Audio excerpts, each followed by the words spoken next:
ಕಾಗದದ 4 ಶೃಂಗ ಬೀಜಗಳನ್ನು ಸೇರಿಸಿದಾಗ ಉಂಟಾಗುವ ಆಕೃತಿ ಯಾವುದು? ಚತುರ್ಭುಜ.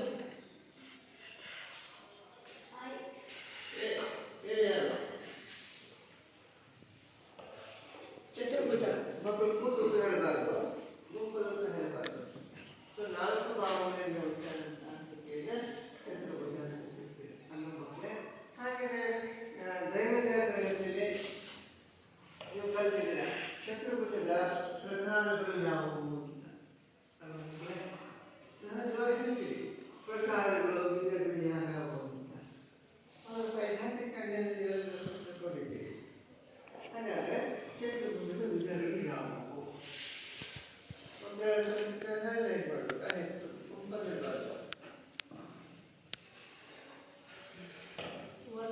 ಆಯತ, ತ್ರಿಜ್ಯ, ಪತಂಗ. ನೋಡಿ, ಒಂದು ತಪ್ಪ ಹೇಳಿ 4 ಪುಸ್ತಕದಲ್ಲಿ 3 ಸರಿ ಇದೆ. ಇನ್ನು ಉಳಿದಿದ್ದು ವೆರಿ ಗುಡ್, ತ್ರಾಪಿಜ್ಯ. ಆಮೇಲೆ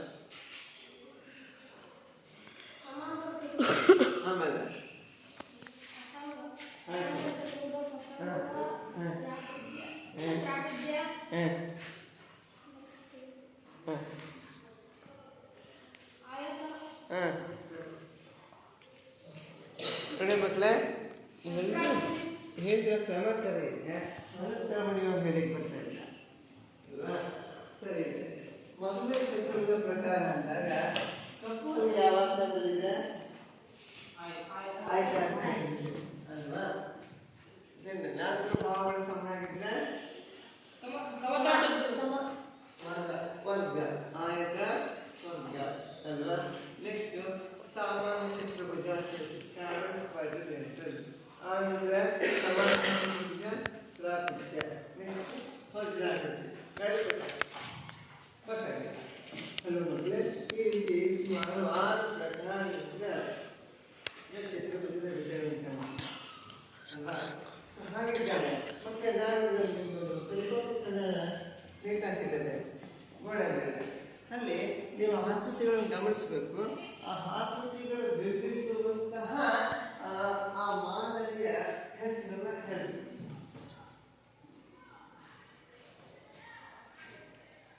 ಅಲ್ವಾ? ಮಾದರಿಯ ಹೆಸರು ಹೇಳಬೇಕು. ಇಲ್ಲಿ ಇದನ್ನಂತ 6 ಮಾದರಿ ನಾವು ಯಾವ್ಯಾವ ಅಂತ ಹೇಳ್ತಾ ಹೋಗ್ತೀವಿ. ಹ್ಯಾಂಡ್ರೈಸ್ ಮಾಡಿ ಹ್ಯಾಂಡ್ರೈಸ್ ಮಾಡಬೇಕು. ನಿಮ್ಮ ಕಣ್ಮುಂದೆ ಕಾಣ್ತಾ ಇದೆ, ಪ್ರದರ್ಶನಕ್ಕೆ 10 ನಿಮಿಷ ಆಗಿದೆ. ಹೇಳಪ್ಪ, ನಾನು ನಿಮ್ಮ ಕಡೆ ಸ್ಕೇಲ್ ಕೊಟ್ಟಿದ್ದಾರೆ, ಅದು ಸ್ಪೆಸಿಫಿಕ್ ನಿರ್ದಿಷ್ಟವಾಗಿ ಹೇಳ್ಬೇಕು. ಇಂದ್ರ ಹಾಕಿ ಅಂತ ಸಮಾಂತರ ಚತುರ್ಭುಜ. Very good.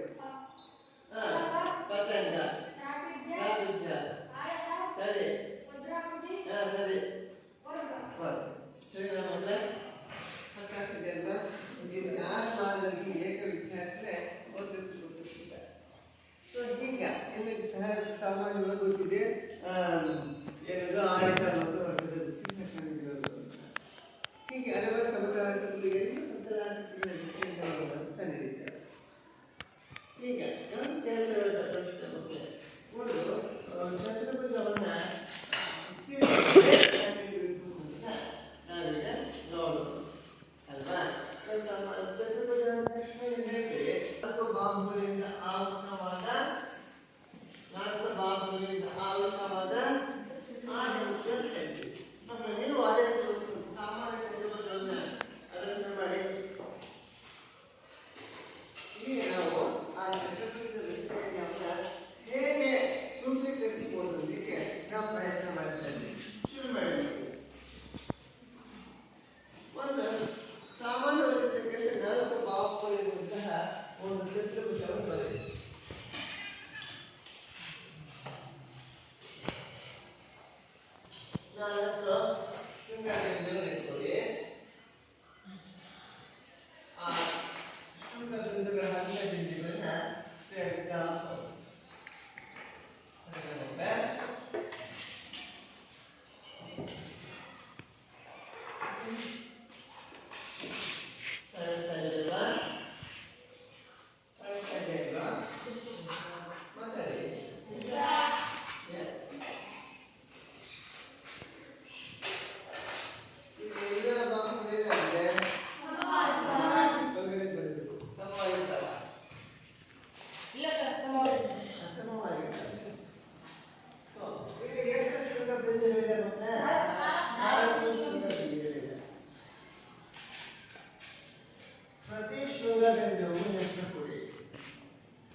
ಒಟ್ಟು ಎಷ್ಟು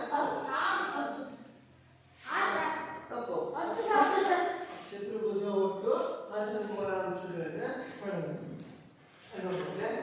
ಸೊ ಈಗ ನಾನೇನು ಮಾಡಿದೆ, ಇಲ್ಲಿ ಎ ಮತ್ತು ಡಿ ಕೂಡ ಎ ಮತ್ತು ಡಿ ಇವೆರಡೂ ಕೂಡ ಎಂತ ಕೊಡಲಾಗ್ತವು?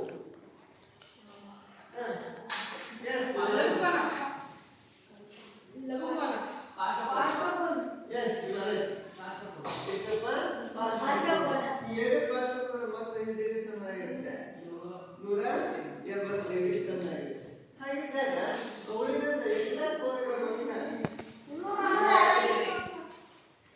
360ಗೆ ಸಮನಾಗಿರುತ್ತೆ. 4 ಕೋಣೆಗಳ ಮೊತ್ತ 360ಗೆ ಸಮನಾಗಿರುತ್ತೆ. ಇನ್ನು ಹೀಗೆ ಚತುರ್ಭುಜದಲ್ಲಿ ಕರ್ಣ ಯಾವುದು? ಈ ಚತುರ್ಭುಜದ ಕರ್ಣ ಯಾವುದು? ಎಸಿ ಕರ್ಣ ಅಲ್ವಾ? ಸೊ ಇಲ್ಲಿ ಎಷ್ಟು ಕರ್ಣಗಳಿದೆ? 2. ಸೊ ಮಕ್ಕಳು ನನ್ನ ಪ್ರಶ್ನೆ, ಈ ಕರ್ಣ ಚತುರ್ಭುಜವನ್ನು ಎಷ್ಟು ತ್ರಿಭುಜಗಳನ್ನಾಗಿ ವಿಂಗಡಿಸಿದೆ? ಅಲ್ಲಿ ಎಷ್ಟು ಕಾಣ್ತಾ ಇದೆ ನೋಡು? ಎಸ್ 2 ಮತ್ತೆ 4 ಅಂತ ಹೇಳ್ತೀಯಲ್ಲ. 2 ತ್ರಿಭುಜಗಳನ್ನಾಗಿ ವಿಂಗಡಿಸಿದೆ. ಯಾವುದೇ ಚತುರ್ಭುಜ ಪ್ರಕಾರಕ್ಕೆ ಒಂದು ಕರ್ಣ ಹೇಳಿದಾಗ ಆ ಚತುರ್ಭುಜ ಎಷ್ಟು ತ್ರಿಭುಜಗಳನ್ನು ವಿಂಗಡಿಸುತ್ತೆ? 2 ತ್ರಿಭುಜಗಳನ್ನಾಗಿ ವಿಂಗಡಿಸುತ್ತೆ. ಇದು ಸಾಮಾನ್ಯ ಚತುರ್ಭುಜದಲ್ಲಿ. ಇನ್ನು ವಿಶೇಷ ಪ್ರಕರಣಗಳಲ್ಲಿ, ವಿಶೇಷ ಚತುರ್ಭುಜ ಪ್ರಕಾರಗಳಲ್ಲಿ ಇಲ್ಲೇನಾಗಿರುತ್ತೆ? ಸರ್ವಸಮ ತ್ರಿಭುಜಗಳನ್ನಾಗಿ ವಿಂಗಡಿಸುತ್ತೆ.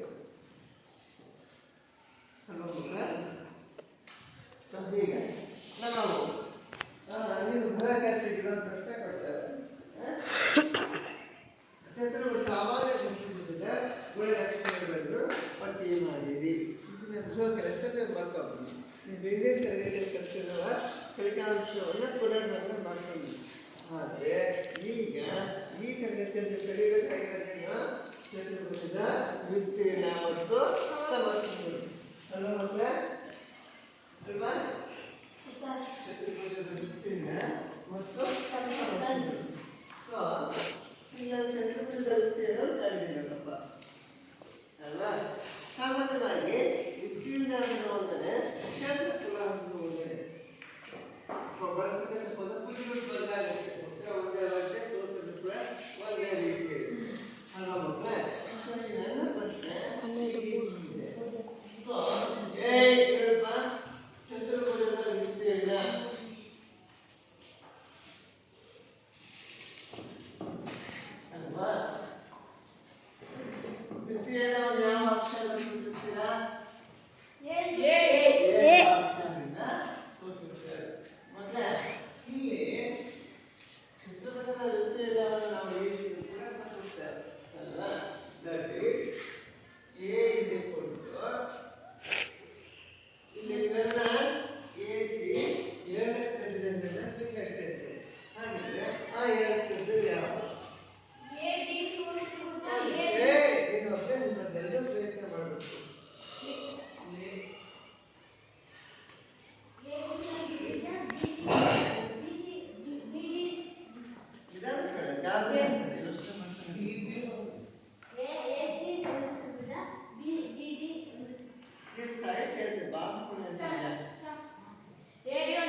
ಹಾಕಿದ್ದು ಹೀಗೆ ಹೆಚ್ಚಿದ್ದು ಓದ್ಕೊಂಡಿದ್ದೆ ಇದು ಕೂಡ ಎರಡನೇ ಕೊಟ್ಟಿದ್ದೆ ಅಲ್ವಾ ಹೀಗೆ ನನ್ನ ಪ್ರಶ್ನೆ ಈ ಎರಡು ತ್ರಿಭುಜಕ್ಕೂ ಪಾದರೇಖೆ ಯಾವುದು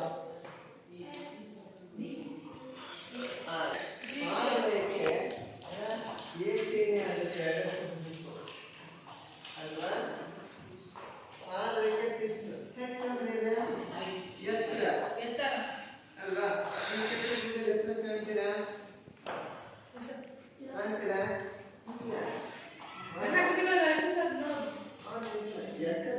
ಈಗ ಅಂದಾಗ ನಾವೇನ್ ಮಾಡ್ಬೇಕು ತ್ರಿಭುಜದ ಪಾದರೇಖೆಗೆ ಚತುರ್ಭುಜದ ಅಭಿಮುಖ ಶೃಂಗ ಬಿಂದುಗಳಿಂದ ಉತ್ತರಗಳನ್ನು ಎಳೆಯಬೇಕು. That is, ನೋಡಿ like this. ಇದು ಒಂದು ಲಂಬವಾಗಿ ಅದೇ ಡಿ ಶೃಂಗ ಬಿಂದು ಇರ್ತಾನೆ ಈಗ ಅಭಿಮುಖ ಶೃಂಗ ಬಿಂದು ಯಾವುದು ಅಲ್ವಾ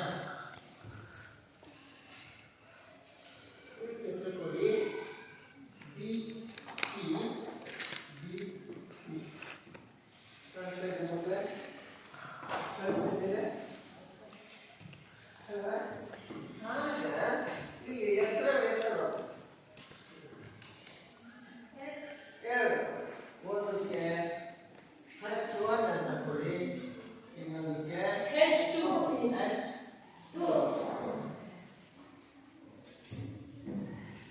ಜೊತೆಗೆ ಈ ಚತುರ್ಭುಜಕ್ಕೆ ಪಾದರೇಖೆ ಯಾವುದು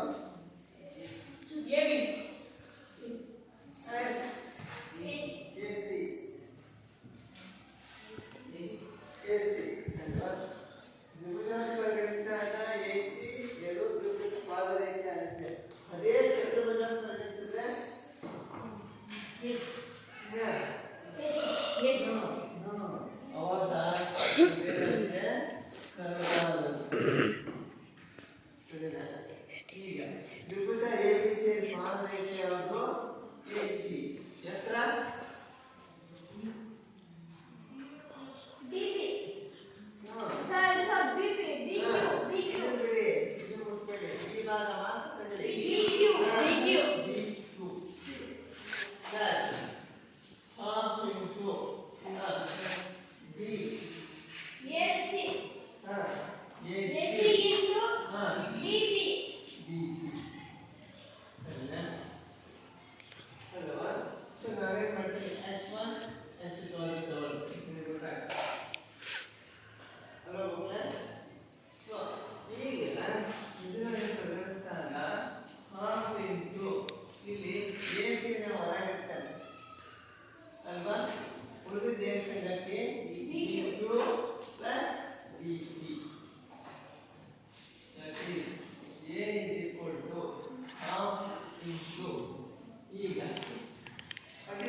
ತ್ರಿಭುಜವನ್ನು ಪರಿಗಣಿಸಿದಾಗ ಪಾದ ಆಗುತ್ತೆ ಚತುರ್ಭುಜವನ್ನು ಪರಿಗಣಿಸಿದಾಗ ಏನಾಗುತ್ತೆ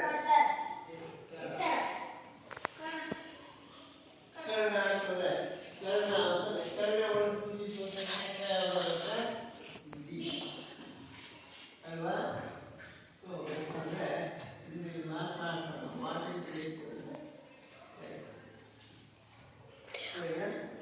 ಇಂಟು ಬಿ ಕ್ಯೂ ಅಂದ್ರೆ ಏನಾಯ್ತು ಬಿ ಕ್ಯೂ ಏನಿದೆ ಎತ್ತರ ಇದಕ್ಕೆ ತೋರಿಸಿದ್ದೀವಿ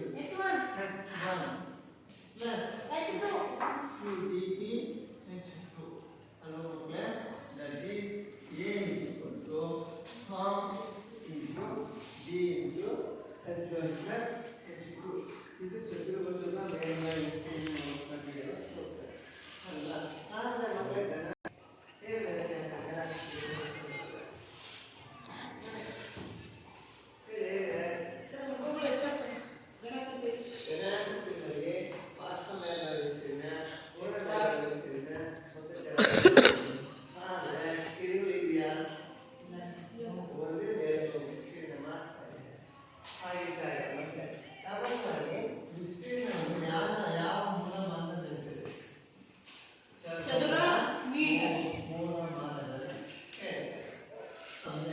ಡಿ ಅಂದ್ರೇನು? What is the D? Karna. It is ಹೇಳಬೇಕು. ಕರ್ಣ ಅನ್ನೋದು H1. ಎಂತರನೇ ಡಿಪೆಂಡ್ ಆಗುತ್ತೆ ನಮ್ಮ ಒಂದು ಅಂತ ಹೇಳ್ತೀವಿ. ಹಾಗೆ ಮಾಡ್ಕೊಂಡು ಕೊಟ್ಟಿದ್ದಾರೆ ಎಂತರ H2 ಕೆಲಸ ಮಾಡಿ H1 ಮತ್ತು H2 ಅಂತ ತಗೊಳ್ಳಿ. ಈ H2 ಬಳಸ್ತಾರೆ.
ಅಲ್ವಾ?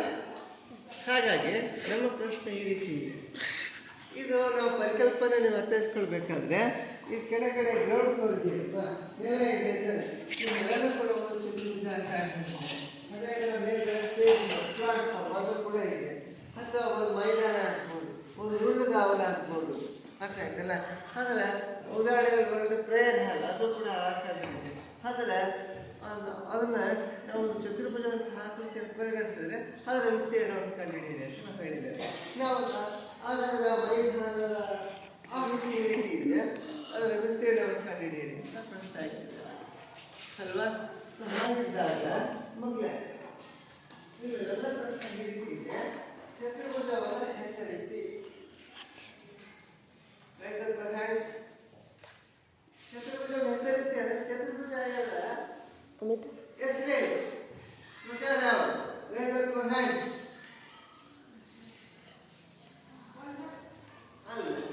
ತಪ್ಪು. ನಾವು ಕೇಳ್ತಾ ಇರೋದು ಚತುರ್ಭುಜಗಳ ಪ್ರಕಾರಗಳಲ್ಲಿ ಇದು ಒಂದು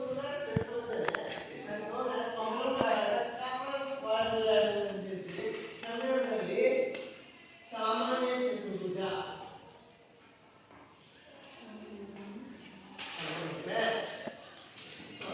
ಈಗ ಸಣ್ಣ ಪ್ರಶ್ನೆ, ಈ ಸಾಮಾನ್ಯ ಚತುರ್ಭುಜದ ವಿಸ್ತೀರ್ಣವನ್ನು ಕಂಡುಹಿಡಿಯುವ ಸೂತ್ರವೇನು?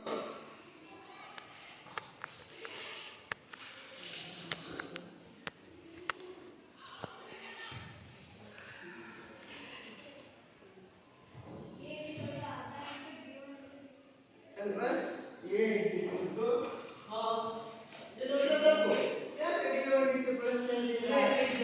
d1 ಏನು ಬರುತ್ತೆ? ಎರಡು ಯಾವುದು ವಿಸ್ತೀರ್ಣ ಆಗುತ್ತೆ? ವಜ್ರಾಕೃತಿ ವಿಸ್ತೀರ್ಣ ಆಗ್ತದೆ. ಬಟ್ ನಾನು ಕಂಡುಹಿಡಿದಿರೋದೇನು? ಅದು ಹೊರತುಪಡಿಸುವ ಅವಶ್ಯಕತೆ ಇಲ್ಲ. ಸೂತ್ರೀಕರಣ ಮಾಡಿದ್ವಿ.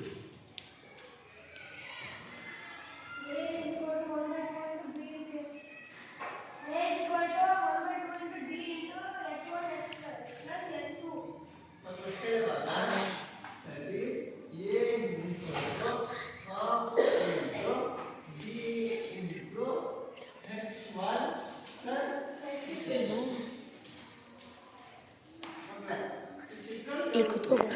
ಚಿತ್ರದಲ್ಲಿ ಕನ್ನಡ ಯಾವುದು? ಹೆಸರು ಕನ್ನಡ ಯಾವುದು ಅಂತ ಕೇಳಿದ್ದು ನಾವು? ಎಸಿ ಕನ್ನಡ ಅಲ್ವಾ? ಸೊ ಎಸಿ ಕನ್ನಡ ಅಂದ್ರೆ ಎಷ್ಟಿದೆ? 24. ಹಾಗಾದ್ರೆ ಉಳಿದವೇ ನೀವು ಕೈನ ಓದ H1 plus H2 ಅನ್ಬೋದು. ಆ ಕನ್ನಡದ ಅನುಗುಣಕ್ಕೆ ಇರ್ತಕ್ಕಂಥ ಲಘುವಾಗಿ ಬಿಡುವಂತಹ ನೆನಪಿನಗಳು ಸಿಗ್ತೀವಿ. ಹಾಗಾದ್ರೆ ಇದೇನಿದು ಎಷ್ಟು ಬಿಟ್ಟಿದೆ? H2 8 ಬಿಟ್ಟಿದೆ. ಸೊ ಹೀಗೆ ಯಾವುದು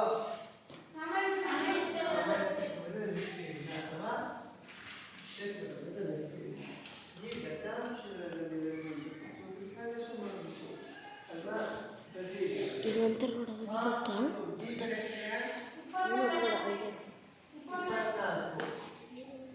ಅದಷ್ಟೇ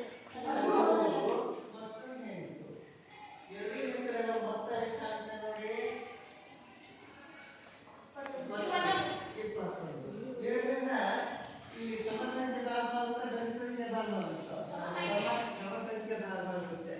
ನೀವು ಕಲಿತಿದ್ದೀರ ಭಾಗಿಸಿ ಏಳರ ಭಾಗಕ್ಕೆ ಮತ್ತೆ ಯಾವ ಸಂಖ್ಯೆಗಳು 0, 7, 4, 6, 8 ಅಂತ್ಯಗೊಂಡಿರ್ತವೋ ಅವುಗಳಿಂದ ಭಾಗವಾಗುತ್ತೆ ಅಥವಾ ಏಳರ ಭಾಗಿಸಿಯ ನಿಯಮಕ್ಕೆ ಒಳಪಡುತ್ತದೆ ಹೇಳ್ತೀವಿ. ಪ್ರಸಕ್ತ ಪಠ್ಯಕ್ರಮದ ಅವಶ್ಯಕ ಇಲ್ಲ ಅಲ್ವಾ? ಈಗ 7ರಿಂದ ಯಾವ ಸಂಖ್ಯೆಯನ್ನು ಭಾಗಿಸಬೇಕು? 24 ನಾನು ಉಳಿದಿರ್ತಕ್ಕಂಥ ಎಲ್ಲ ಸಂಗತಿಗಳನ್ನು ಬರ್ಕೊಳ್ಳಿ. ಈ ಗುಣಾಕಾರ ಮಾಡಿ 12 ಇಂಟು 12ರಿಂದ 21 ಗುಣಿಸಿ 12 12 12 24 25 252 ಸ್ಕ್ವೇರ್ ಸೆಂಟಿಮೀಟರ್. ನಾವು ಯಾವ ಮಾನದಲ್ಲಿ ಕಂಡಿರ್ತೀವೋ ಅದೇ ಮೂಲಮಾನವನ್ನೇ ಬಳಸಬೇಕು ಅಲ್ವಾ? ಮೀಟರ್ ಸ್ಕ್ವೇರ್ ಅಲ್ಲ ಮಕ್ಕಳೇ? ಸೊ ಈ ಒಂದು ಮೈದಾನದ ವಿಸ್ತೀರ್ಣ ಎಷ್ಟಾಯ್ತು?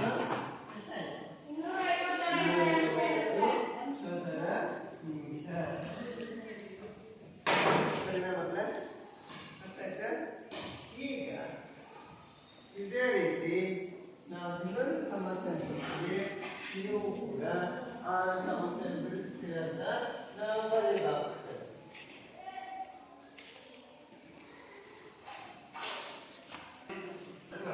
ಸರ್ ಓಕೆ, ಏನೋ ಒಂದು ಚಂದ್ರಭುಜವನ್ನ ಆಕೃತಿಯ ರೇಖಾಕೃತಿಯ ಮೇಲಿದೆ ಆಯ್ತಾ? ಆಯ್ತಾ? ರೇಖಾಕೃತಿಯ ಹೇಳ್ತಾರೆ ಒಂದು ಕರ್ಣನ ಚತುರ್ಭುಜಕ್ಕಿದೆ.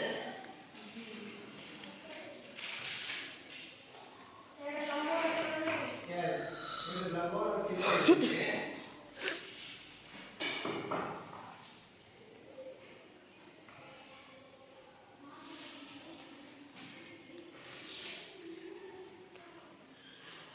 ಚತುರ್ಭುಜದ 4 ಶೃಂಗಬಿಂದುಗಳ ಹೆಸರು ಕೊಡಿ. ಹೌದಾ?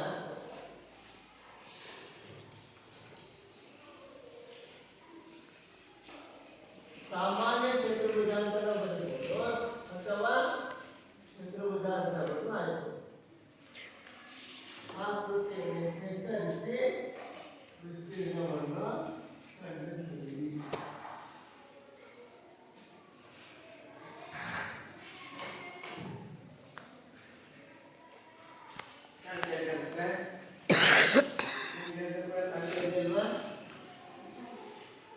ಬೇಗ ಪ್ರಯತ್ನ ಮಾಡಿ. ಈಗ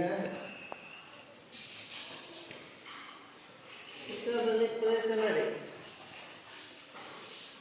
ನೀವೇ ಉತ್ತರಿಸ್ಬೇಕು ಅದನ್ನ.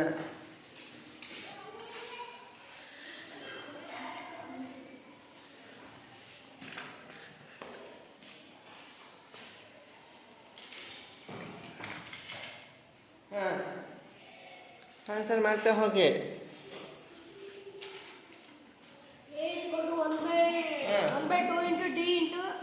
ಆವರಣ H1 plus H2 ಆವರಣ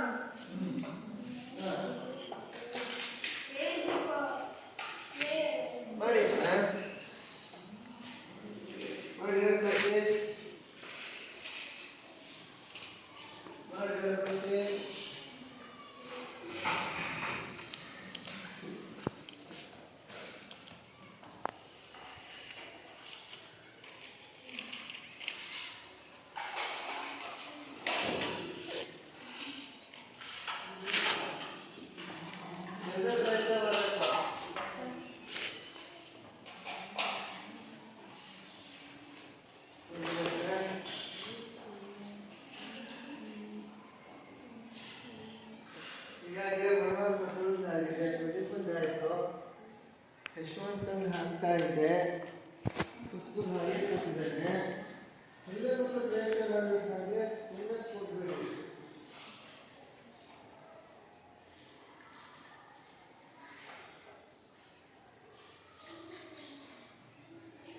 ಯಾರು ಮಾಡ್ತೀರಿ? ಮಾಡಿದ್ಯಾ? ಹಾಂ. मनोहर कोटोर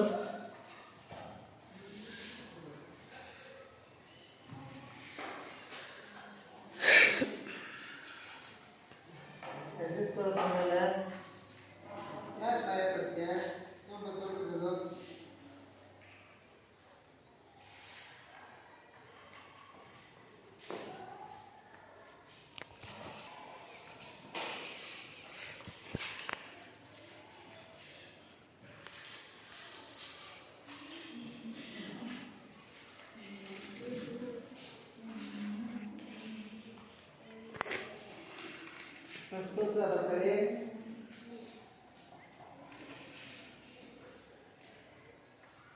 ಅನಂತ ದತ್ತಾಂಶಗಳನ್ನು ಗುರುತಿಸಿ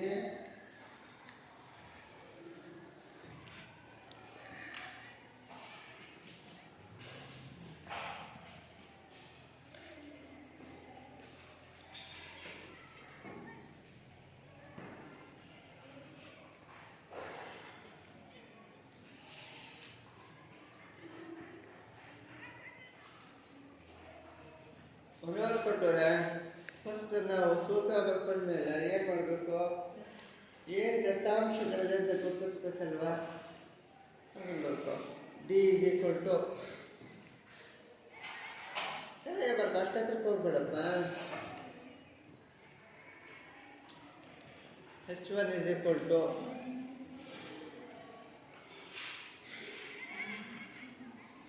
H2 is equal to ಏನೇನು ಕಂಡಿಬೇಕು? ಹಾಂ. ಸೊ ಈಗ ಮಕ್ಕಳೇ ಅವ್ನು ಬರೆದಿರುವಂಥ ಹಂತದಲ್ಲಿ ಏನು ತಪ್ಪಿದೆ ನೋಡಿ. ಸಂಖ್ಯೆ ಮಾತ್ರ ಬರೆದಿದ್ದಾರೆ 10, 7, 5 ಅಂತ. ಮೀಟರ್ ಅದ್ರ ಮಾನವನ್ನು ಬರೀಬೇಕು.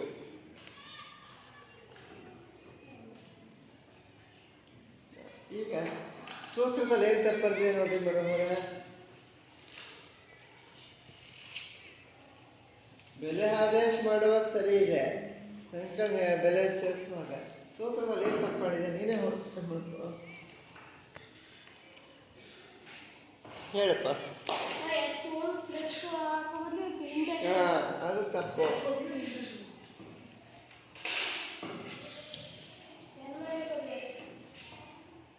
ಹಾಂ, ಮುಂದುವರ್ಸಪ್ಪ. ನೋಡಿ ಮಕ್ಕಳೇ, ಈ ರೀತಿ ತಪ್ಪುಗಳನ್ನು ಮಾಡಬಾರ್ದು.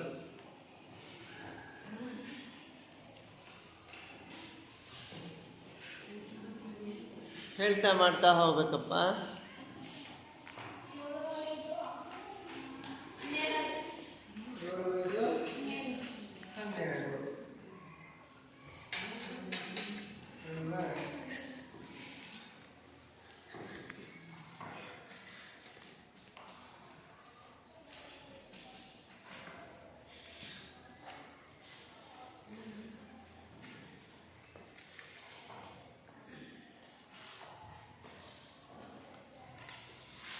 ಮತ್ತೊಂದು ತಪ್ಪಿದೆ ಹೇಳಿ. ಮೀಟರ್ ಸ್ಕ್ವೇರ್ ಚದರ ಮೀಟರ್ ಅಂತ ಮಾಡಬೇಕು ಅಲ್ವಾ? ಮನೋಹರ ಮಾಡಿದ ವಿಧಾನ ಸರಿ ಇದೆ. ದೋಷ ಮತ್ತೆ ಪಡ್ಕೋಬೇಕು. ಓಕೆ, ಇದೇ ರೀತಿ ಗೃಹ ಕೆಲಸಕ್ಕೆ ನೋಡಿ ಪ್ರಶ್ನೆ ಈ ರೀತಿ ಇದೆ. ಕೆಲಸಕ್ಕೆ ಇದೇ ರೀತಿ ಪ್ರಶ್ನೆಗಳಲ್ಲಿ 2 ಸುತ್ತಿಗಳನ್ನು ನಿರೀಕ್ಷಣೆ ಮಾಡ್ತಿದ್ದೇನೆ. ಮತ್ತು ಅದನ್ನು ನೀವು ಗೃಹ ಕೆಲಸ ಬನ್ನಿ. ನಾಳಿನ ತರಗತಿಯಲ್ಲಿ ಶಾರೀರಿಕ ರೂಪದಲ್ಲಿ ಇರ್ತಕ್ಕಂಥದ್ದು ವಾಕ್ಯ ರೂಪದಲ್ಲಿ ಸಮಸ್ಯೆಗಳನ್ನ